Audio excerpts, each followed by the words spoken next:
Good afternoon. We're just waiting for, we have a lot of attendees today registered. We want to make sure that most of them are able to log on before we get started. So just be patient and give us a minute and we'll get going with the webinar. Thank you.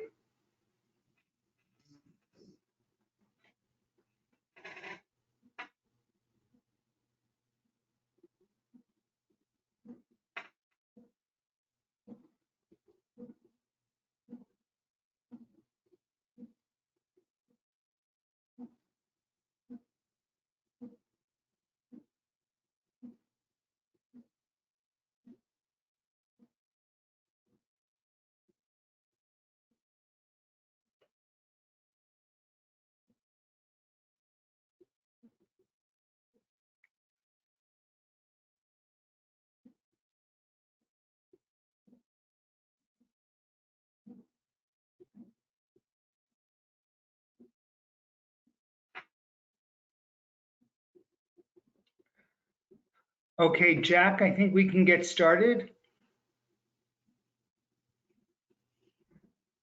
Sounds good. Okay. So good afternoon again and welcome to e-mentoring. This is a special webinar put together by Mentor New York. I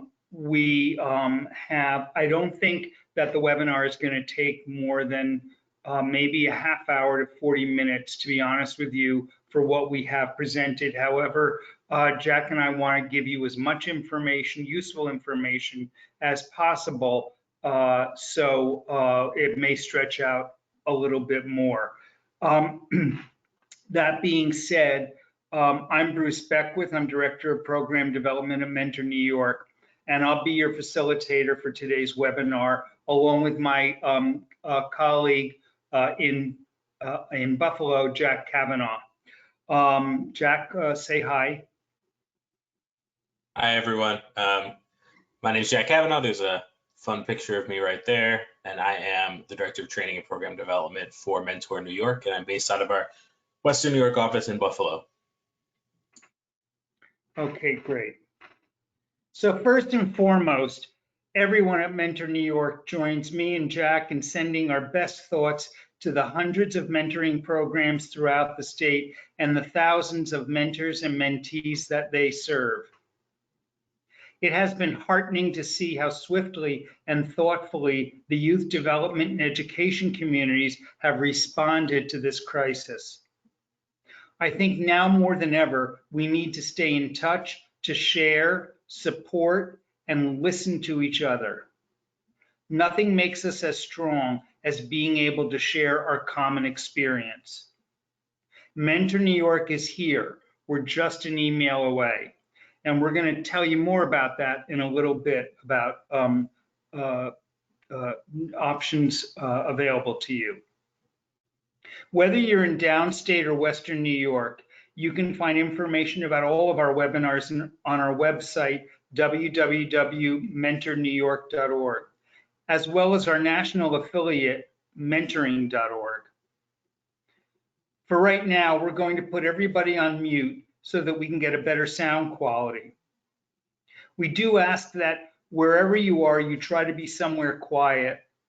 We will be unmuting all of you later on for questions.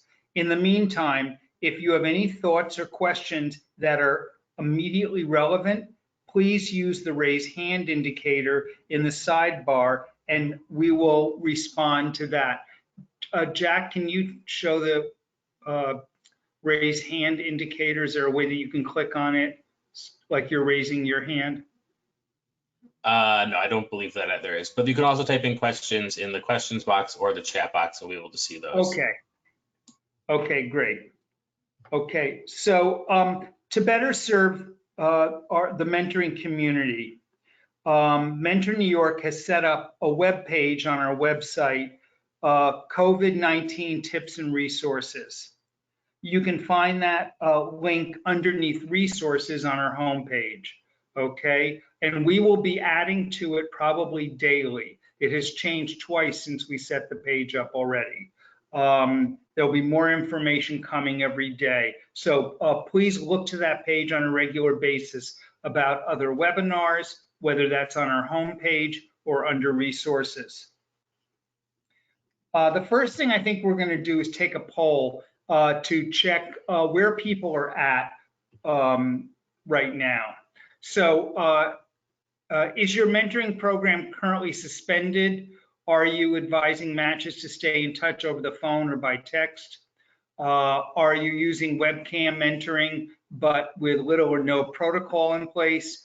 And or do you have no alternative plan at the present time? Click whichever one applies to you, and then we'll see kind of where people are at.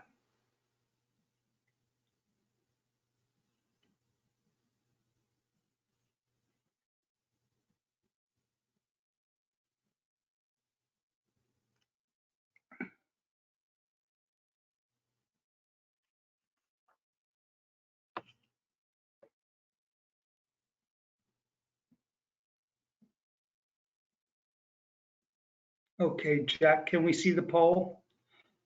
Okay, so most programs, 48% are telling people to stay in touch by phone or text. 23% are using webcam, and 15% have currently suspended their programs. Okay, boy, that's really across the board. So there's going to be information today for everybody. I'm certain of it. Let's go over the agenda. So in today's webinar, we're going to look at how to incorporate e-mentoring or virtual mentoring into your current program. This is really a broader overview. I want to make that clear. We're going to look at the benefits of online mentoring, things to consider before you get started, the technology involved, the importance of rescreening your mentors, training enhancements, safety considerations, having clear guidelines for mentors to follow, how communication changes when you're online, the importance of coaching and supporting your mentoring relationships, and things you can do on the internet with your mentee, activity ideas. We're going to do one more poll before we continue on. Okay, so in this poll, please tell us which one applies to you. You have no knowledge of how e-mentoring could work. You understand the concept, but you have never used it. We allow our matches to FaceTime, but there are no guidelines, or we currently have no text, no FaceTime policy. Whichever one best applies to your program, click on that and let's see, get a better picture of where people are at right now.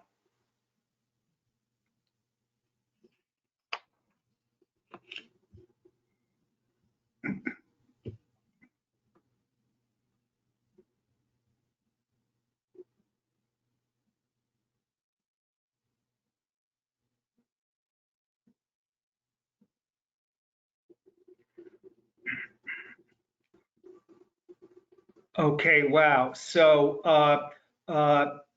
most people, 55%, have and understand what the concept is, but they've never used it. About 23% of people allow matches to FaceTime, but they have no guidelines in place. And about 15 or 13% of people really have no knowledge of how it could work. Again, by the end of this half hour, 40 minutes, I guarantee you, you will have more knowledge about all of that. So let's move on. I'd like to talk a little bit first about what the value of virtual mentoring is. So besides being a germ-free method for connecting with young people, online mentoring has many advantages. For socially awkward young people, virtual mentoring can offer and can offset their isolation. E-mentoring is a safe space for mentees to express their feelings. The computer is a safe place from which to build a trusting relationship. Mentors can use computer networking options to coach older mentees on how they can begin to build social capital. A variety of platforms and activities can aid mentors in expanding a mentee's greater self-reliance. Next slide, please. But before you get started, there are a lot of considerations to put in place. It is important that programs establish responsible network availability for both the mentee and the mentor, and learning what networks are available to them. Make certain that all parties are comfortable with the required technology and that they know how to use it. Universal best practices are as important here as they are with any site-based or community-based program. Reestablish any guidelines that will make e-mentoring safer and more effective. Every program needs to evaluate its risk management plan and make the necessary adjustments to accommodate the use of a video streaming or live video stream. It's important for all of us to remember the parents and guardians of mentees. When transitioning or enhancing your mentoring format, parents need to understand the implications as well as the requirements. Parents and guardians need to be engaged regarding any new program format or change in the guidelines and procedures before starting any e-mentoring, whether it's email, text, or FaceTime. It's prudent to document regulations and guidelines for the mentees and their families. Be clear and open about the safety issues and measures that you are instituting to enhance their security. Okay, so to that point, let's talk about your risk and your liability a little bit. Most programs involve some risk. This Venn diagram illustrates choices in web sources weighing the value against the potential for harm. As we discuss platforms and media choices, remember that you, your program managers, your board members ultimately make the choice that of what your program can sustain and best tolerate in terms of risk. Are you going to be completely safe and only allow weekly phone calls? Are you going to allow email, but text, but with specific restrictions? Will you be comfortable allowing video chats from a free but limited platform? And what platform will you be using? I think, Jack, you have a little bit more to say about that. Yeah, this always comes up with e-mentoring, is looking at the different software that's available and how do we do it in a way that's, safe and effective. And part of the issue that's been the case, at least in the past, has been, you have this sort of Venn diagram of three different pieces. So is it affordable? Is it safe? And is it, simulate some sort of a face-to-face relationship? And the problem is that there hasn't really been anything in that sweet spot in the middle, right? You always kind of have to mortgage one of them in order to find something that works for you. And so just generally speaking, it's not, telling you here is some specific software that works or doesn't, and this is what we recommend, although we'll make a few, recommendations and, for you to look into. But at the end of the day, you have to decide what level of, risk and accountability and all of that you're willing to take on, and which of these pieces are you willing to sort of push aside. If you have a bigger budget, then affordability might not be a huge issue for you. If you don't, then it's going to be a very big issue for you. I will say generally too that I do know that our national office is working on helping develop a platform that might be useful and usable for programs that'll be free and include webcams. Right now, they are anticipating they're getting interest, like people who want to do it. So if you are interested, I was gonna put the link in the chat, but since my computer is being shared right now, I won't do that. Jack, if you go to icouldbe.org, that's icouldbe.org. On their homepage, you will see a link for what they're referring to as COVID-19 free e-mentoring. Click and take the survey. Look on their homepage, you'll see the survey Jack has just mentioned. Great. And I think they're planning to hopefully get that launched in the next week or two. So that is an option that might be available. And, you know, if that's something you're interested in hearing more about, that's how you would go about getting that information. I'll hand it back over to you. And I would keep your eye on the webpage that I mentioned on our website, because we'll be posting information updates about that and other things as soon as we know more. As I'm sure you're aware, life changes every single day right now. We're just trying to keep in pace. So let's move on. Let's talk about some of the technology that's available. All right. So most meeting platforms are oriented towards business or education, such as GoToMeeting, that many of you probably know. We're using it right now. Zoom, or there's Microsoft Classroom. Monthly fees often apply. In the case of Microsoft Classroom, you can get it for free, but you're required to have a school-based email address in order to do it, because it is uniquely for schools. Zoom is the only platform that allows you 40 free minutes for a face-to-face video chatting at one time.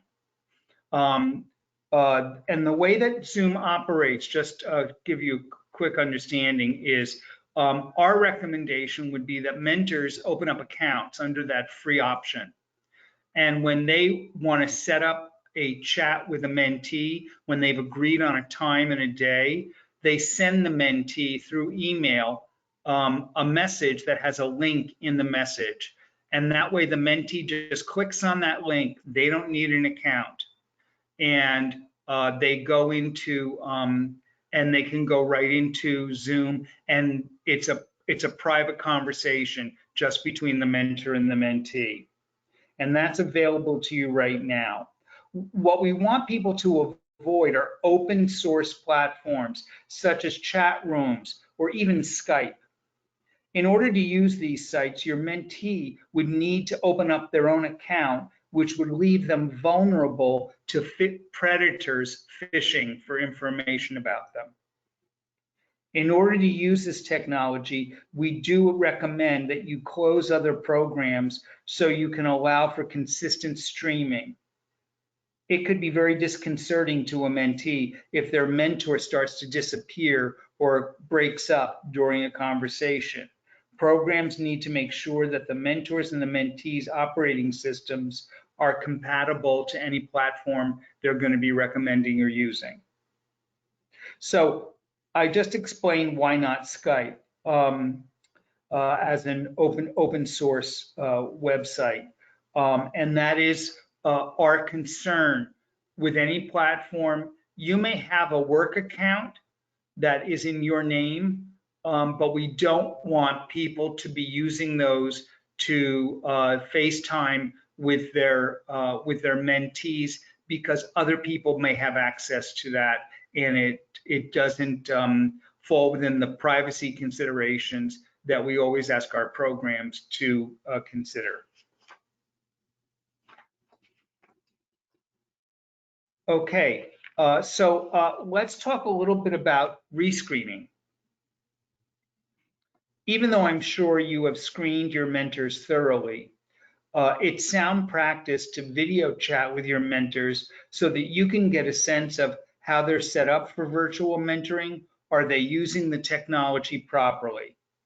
It would be a good idea to provide mentors with written and verbal explanations of why and how the program will now be operating. In other words, updated guidelines. Review basic online etiquette with mentors and remind them that their mentees might be initially uncomfortable with meeting their mentors this way. Mentors need to be patient and, once again, role model how it is all going to work. We do not know how long programs may have to operate in this manner. E-mentoring may not be the new normal, but it may have to be normal for now. In the space where the mentor is video chatting, is the space where the mentor is video chatting, for example, a presentable space for a minor to see? Make certain that there's nothing in the camera's view that the mentor would not want the mentee to see or would have to explain. A general rule of thumb in mentoring is for mentors to keep how they live private and apart from the mentees so as not to generate the possibility of uncomfortable questions or assumptions. And now you're going to be inviting them into your home, as a mentor is going to be inviting them into their home. Make certain that you set it up so that it is comfortable for you and it is comfortable for the mentee. So once you've reevaluated your mentors for being appropriate for virtual mentoring, you want to consider retraining, whether you're going to do this on a one-to-one basis or whether you're going to create a webinar like we're doing today, where you give all your mentors updated information on what they need to know, which is actually what we recommend. As with all mentoring, mentors need to consider the mentee's time just as much as their own. Mentors should be confirming and reconfirming dates to meet online. Show the mentee and their family the same considerations that you expect from them. It is more important than ever for mentors to maintain continuity with their mentees. It's easy to forget that although you may be video chatting from home office or your mentee from your home or office, your mentee may not be enjoying the same level of privacy. Be cautious and with your conversation if there are other siblings in the room or other adults in the room where the mentee is sitting. As you are all probably quite aware, communicating online is not like being with someone in person. You don't have your full body to express yourself, and with your speech and facial image, you may have delays or slight interruptions. Mentors need to show patience with this new medium. Make sure that mentors understand that the same reporting requirements exist, even though the mentoring format may have changed.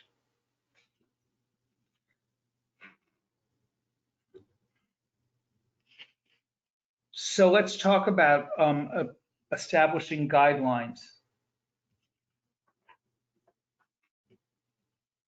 No, first let's talk about ethics and safety. Thank you. And then we'll go to guidelines. So youth work always involves ethical considerations and issues of safety. It really would be wise to develop ethical guidelines for mentors regarding online behavior.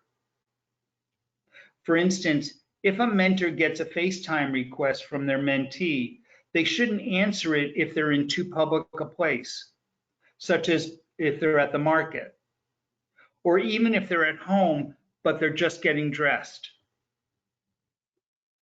Mentors may be missing the ability to physically show positive regard for their mentees. They can't squeeze them on the shoulder, or they can't tousle their hair. The urge to be playful online needs to be tempered, as some actions might get misconstrued, and there may be others within earshot of the mentee's tablet or computer. For this reason, mentees really need to be vigilant with the mentors need to be vigilant with the mentee's privacy.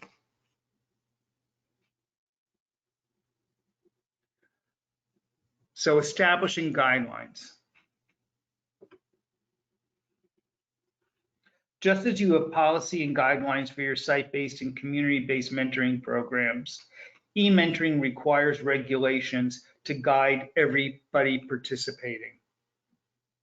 As we mentioned on a previous slide, being consistent about meeting is important for young people to develop the trust. Therefore, it is important for mentors to set dates that are convenient to the mentee as well as themselves. It seems like an antiquated idea, but program guidelines should include dress regulations. Even though they are at home, mentors should not be showing up in pajamas, nightgowns, undershirts, or gym clothes. Dress just as they would if they were meeting their mentees in the park or going to the zoo, however you would normally dress. And I'm kind of chuckling to myself because I have no idea of how many people right now are sitting at home in their pajamas. Don't wave your hand if you are. It's okay. I trust you.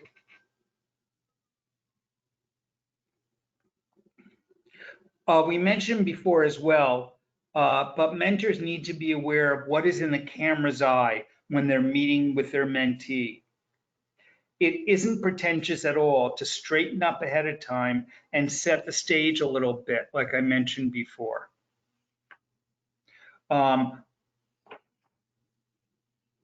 Let's talk about enhancing communication. Jack, if we can go to the next slide. Great, thanks. The mentor's facial expressions have never been so important. Since they're confined to a picture frame to express themselves, they need to be able to show as much emotion in their face as they can. At this time, it is especially important to honor the mentee's feelings. Check in with them and spend a little time talking about what's going on and how they feel about what's going on before you jump into an activity or a project. Programs should be encouraging mentors to take good care of themselves. Likewise, mentors should be encouraging self-care of their mentees. This could be as simple as finding funny things for them to watch on television. Mentors need to be cognizant of the fact that words can get garbled and video can have delays in sound and image. Please speak slowly and wait for your mentee's response.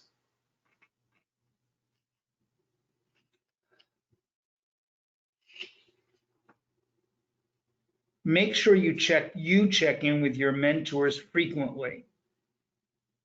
A video chat doesn't have to take long, just so long as you touch base and they know that you're thinking about them. And before you start exploring how things are going with the mentee, I really recommend you check in with the mentor and see how things are going with them, how they're feeling. Role model your active listening skills for the mentors. Explore new activity ideas with mentors. What new sites or games have they picked up? And please applaud their creativity and encourage them.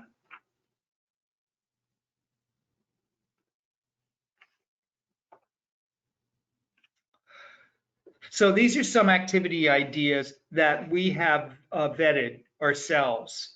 The first one is the Kennedy Center. This is the web link. The Kennedy Center. Mo Willems, who is a children's book writer, does something called Lunchtime Doodle. You may have seen it. A number of places have already, other organizations or websites have published this. You don't have to tune in at lunchtime, although that's when it's live, because they record each one and you can click on the video anytime and sit through and do a lunchtime doodle with Mo Willems at the Kennedy Center, and that's completely free. The San Diego Zoo also has a completely free website that takes you on tours of the museum and has all kinds of, it's amazing how many activities for kids are on this website. Games they can play, things they can do. So that's another activity that we really liked. Eduplace.com, otherwise known as Wacky Tales. I don't know how many of you remember ad libs. They were certainly very big when I was a kid a million years ago. But Wacky Tales is an online version of Mad Libs in that you can go on and there is a framework for a story, but you have to put in the nouns and the verbs and the adjectives and so forth to really flesh the story out. And then in the end, what you get is a wacky tale. Audible has a free version. There's a free version. If you go on to stories.audible.com, they have a free version and they have a whole section of versions of classics and books for young readers. Also, NPR has a fantastic comic strip that they developed about 2 days ago that helps explain the current COVID-19 crisis to young people. It's really, really well written. It's almost like a little short graphic novel. And so that's another website that we're recommending right now. And we'll keep updating this stuff on our website as more stuff becomes available. We really want to try to find as many free things for you guys to do and activities that both mentors and mentees might be able to do together. Okay, I don't want to leave without reminding you that technical assistance through the NMRC is available to you right now. We are still providing technical assistance. That has not stopped. So considering everything that I've talked about in the last half hour, if you need help on a virtual mentoring training outline, revamping your policies or your guidelines, anything like that. Jack, can you think of any other things that programs might really need our help with right now? If you're thinking about how are you doing a new retraining for some of your mentors or things like that, how are you going to best supervise, especially given the given climate, things like that, we'd be happy to chime in on as well. So, or if you just go to this, the National Mentoring Resource Center.org, some of you out there, I have a feeling, are people we know we work with who have already used this, and we provided TA to you through this source before. It is completely free. It's your way to get free consulting from us for whatever challenges or issues you're having with your program. Our whole goal in life is to help your program be safe for young people and to improve your efficacy and your outcomes as best as we possibly can in any format that you're using or any model of mentoring that you're going to be using. So that being said, Jack, do you want to bring up, there you go. We're going to ask everybody to pull out their cameras, right? The camera on their phone right now and take a picture of this so that you can, and you'll get, you'll go right into, it's not even 3 minutes. I looked at the survey earlier. It's really 2 minutes. They're exaggerating. Take the survey. If you just point your camera on your phone at the quote code and a little thing will pop up asking if you want to go to the survey, and it'll take you right there. It's really convenient. So yeah, while we're doing that, if people want to type in any questions, I see we've gotten at least one here that I will read out. But if you have any other questions while your folks are filling in the survey, feel free to type them in. So the first question here from Stephanie. Hi, Stephanie. Love the activity ideas for young kids. Do you have any ideas specifically geared more towards teenagers? I know their program works a lot with high school and college students. Do you have any thoughts about that, Bruce? Okay, so I'm looking at it right now, and we will keep people posted through our website. If first of all, ICouldBe.org, which we mentioned at the beginning of the webinar, is providing free access to their platform for mentors and mentees who have been affected by the crisis, which is basically every program in the country. The reason why I mention it is because their platform is an activity-based e-mentoring platform that mentors and mentees can go on and do activities together, and it's by every age group. So they have elementary school, middle school, and high school activities. The other thing that I would say is for high school students, especially those that are college bound, this might be, if their students are going into their junior year next year, this might be a good time for mentors to sit down and start doing the exploring about college experience. And there are a lot of websites about that, where adults can help young people to start thinking about career ideas and what kind of education they're going to need for those career ideas and so forth. It might be as simple as going online and finding a website where you can create a vision board with your mentor. I'll try to post exact websites as soon as I get more information, but it's worth doing a search on your own. Those are the things that we often direct people to for high school students. Do we have any other questions, Jack?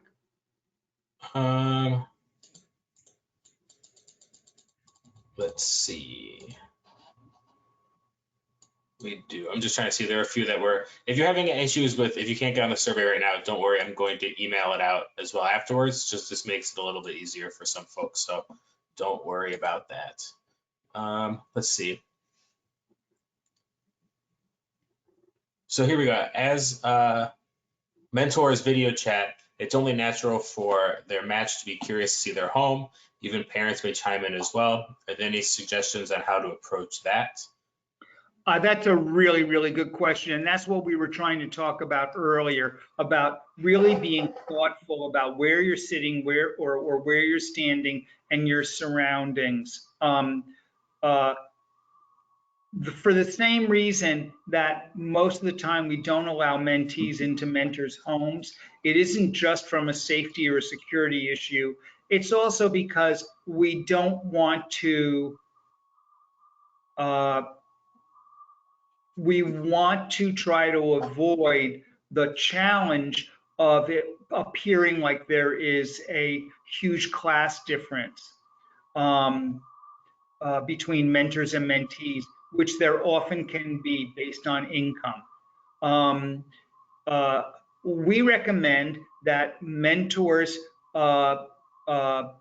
really think about, is there something special that they've mentioned to maybe they want to show their mentee their bicycle. That's okay. If they have their bicycle in the hallway in their apartment, you can show your mentee your bicycle. If you do artwork and you want to hold up artwork and show your mentee artwork, those kinds of things, all that stuff is okay. What we don't want is to intimidate or create more questions or any kind of discomfort for the mentee at all. If mentees ask, the best thing is to do a quick description, say, oh, it's nothing special, it's just a 1-bedroom apartment, that's all, and try to leave it at that. What we don't want is for a mentor to take a mentee on a tour of their apartment using their webcam, because I generally think that that's probably not, it's not good practice. and it doesn't really help the relationship at all. I hope that answered your question. Are there other questions?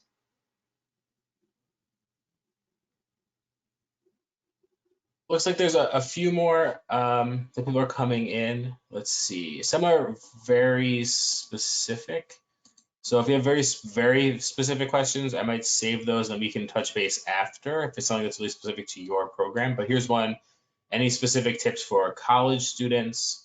And then do you think you should talk to more than one mentee at a time, or is that not the best way to go? Okay, so let's talk about that one first, because the free Zoom website that we mentioned earlier does have an option to have a group chat. You can set it up so that several people are brought into a conversation. There has to be someone who has the account who is managing the conversation. That would normally be the mentor. So you can set up a group chat. So this is a challenge for programs that are doing group mentoring, where the mentors have 2 and 3 mentees at a time. It's going to be, I'm not going to make it sound so simple. I think the work is going to be in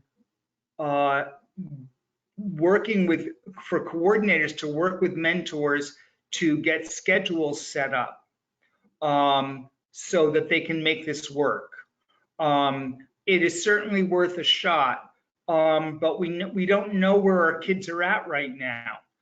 They're kind of all over the place, and the Department of Ed is trying to get them, trying to get the curriculum in place to get them to focus to do online learning for the next few months.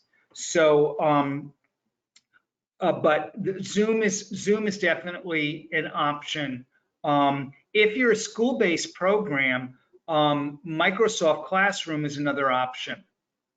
And I would explore that and look for that. As to the question about college age, I don't have an answer right now for you.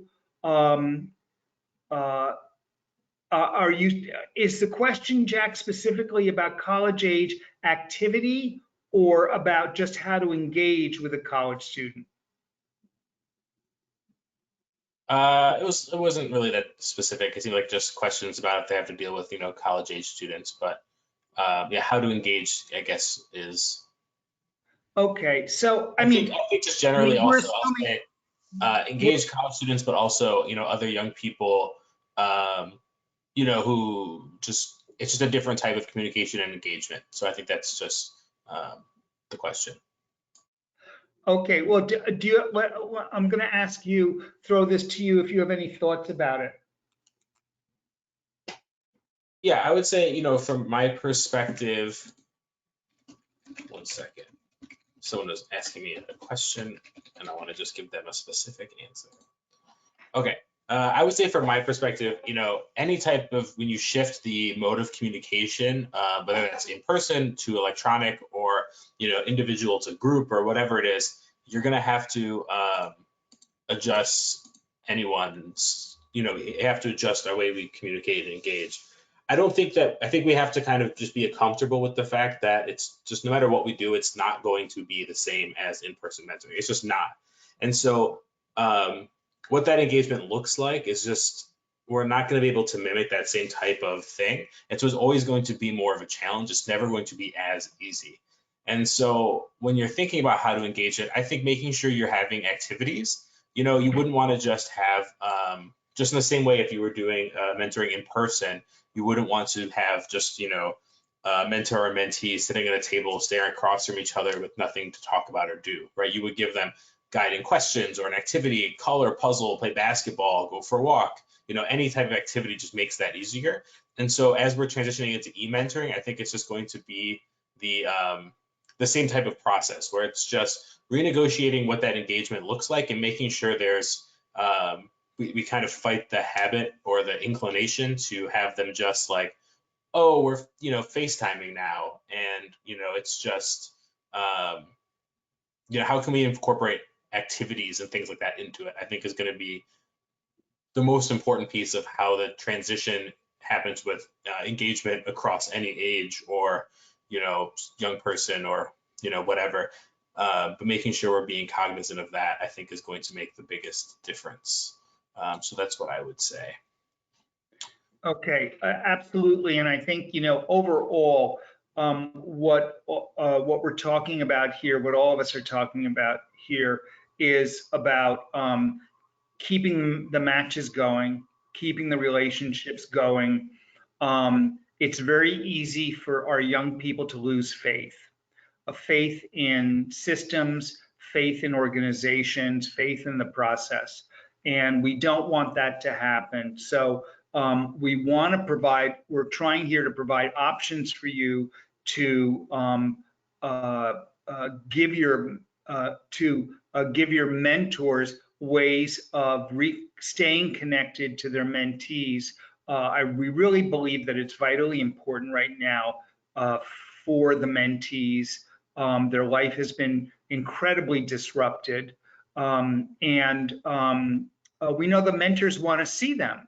The mentors want to be able to see them and spend time with them. That this brings a great deal of joy to our mentors as well, and that is also a consideration. So, as always, it's a pleasure for us to share our knowledge with our partners and the youth development community at large. If you have any further thoughts or questions about screening or other aspects of mentoring, please don't hesitate to reach out to either myself in New York or Jack in Western New York. Here are our email addresses. This is our website. Next month, we're going to be doing a presentation, a webinar on, actually not even next month. Next week, we're going to do a screening webinar that we did 2 weeks ago. We're repeating it again next week. It is not a recording, it will be live because we want to be able to take new questions from people. We also have a training,